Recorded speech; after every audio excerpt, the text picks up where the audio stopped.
They called it the Summer of the Beast. It started during a heat wave that made the ocean air feel heavy, like wet wool. We were down by the dunes looking for a spot away from the tourists when we smelled it. A sickly, sweet rot that stuck to the back of your throat. Down near the waterline, something had washed up. It looked wrong. It wasn't a dog, it wasn't a pig, and it certainly wasn't a raccoon, no matter what the papers later claimed.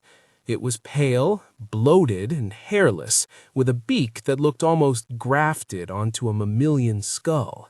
Its fingers were long, too long, human-like. My friend, reckless as always, poked its rib cage with a piece of driftwood. The flesh didn't give. It sounded hollow, like a ceramic shell. Then we saw the eyes. They weren't clouded over in death. They were missing entirely, just empty black sockets staring up at the gray sky.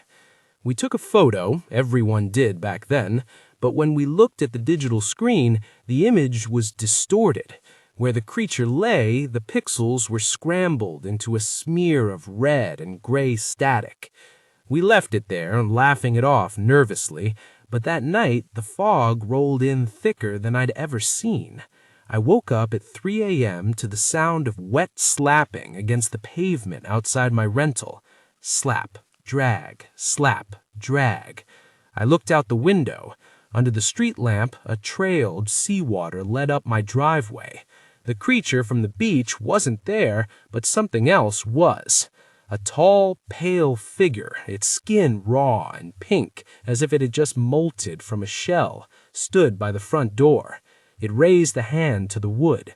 It had the same long, spindly fingers. By morning, the carcass on the beach was gone. The authorities said the tide took it, but I know better. The tide doesn't unlock front doors.